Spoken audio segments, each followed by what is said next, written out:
मैं सभी को ये बता देना चाहती हूँ कि हमारा जो क्षेत्र है रंजीतगढ़ बेहड़िया जोबड़ ब्लॉक के अंतर्गत, वहाँ से ये डीजे और दारू और दहेज बंद होना चालू कर दिया उन लोगों ने।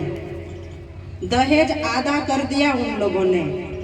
जो जिस समाज में 7 लाख तक का जो दहेज लिया जाता था उसको आधा करके 3 लाख कर दिया।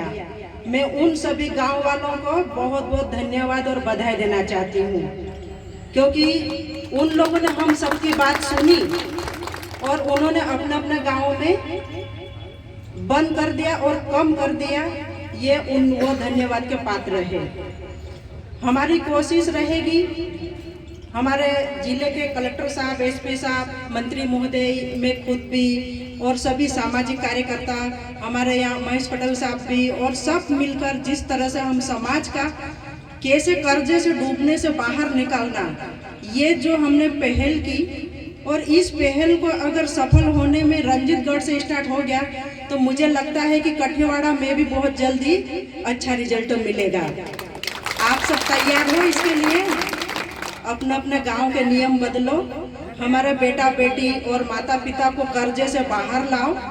हम लोग हमारी बेटियों को विदाई तो कर देते, लेकिन कर्ज में डुबा के विदाई करते हैं, क्योंकि इतना कर्जा हो जाता है शादी में दहेज के नाम से, डीजे के नाम से, तो बेटी परेशान होकर न पलायन करने चली जाती और कर्ज चुकाती है।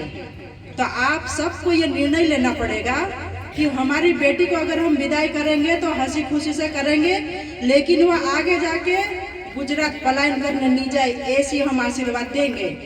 अगर हम कर्जा करेंगे तो हमारी बेटी तो बेचारी कर्ज में ही दब के न रह जाएगी। इसलिए हर गांव का ये निर्णय लो कि हमारे गांव में हर नियम जो बनेगा उस नियम का हर गांव वाले, हर घर वाले उसका पालन करेंगे, तो हमारे डीजे दहेज दारू सब बंद होंगे। अगर हम नियम का पालन नहीं करेंगे तो निश्चित ही ये काम नहीं हो सकता। इसलिए आप सबसे हाथ जोड़ के विनती है कि आप ये तीनों काम, बहुत ज्यादा पैसे में अगर कर्ज में डूबते हो तो आप इसको थोड़ा कम करो, लेकिन इसके ऊपर चिंतन मनन जरूर करो। ये हम सब बोलना आए हैं, और बाकी जो भी बातें हैं माननीय मंत्री महोदय भी आपको बताएंगे। लेकिन मैं तो कोशिश करूंगी कि हमारी बेटा बेटी को कर्ज में मत डालो, पलायन में मत भेजो, माता पिता को भी कर्ज में मत डालो और पलायन करने मत भेजो, क्योंकि पलायन करने भी जाते वहाँ भी तरह तरह की घटना हो जाती और कितने ऐसे केस हो गए जो मृत्यु तक हो जाती। तो ये चिंता का विषय है। मैं आप मेरे सभी भाइयों को बोलना चाहूँगी कि आपने हमेशा से, हमारा समाज सबसे पहले है।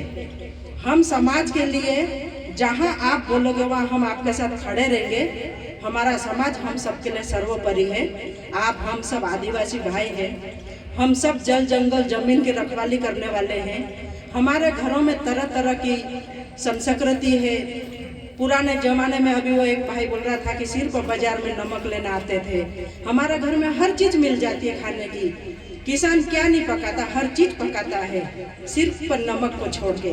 तो हमारे घर में सब कुछ खाने को मिल रहा है, सब कुछ है। तो ये दारू और दहेज और डीजे के चक्कर में हमारा बेटा बेटे का जीवन बर्बाद मत करो।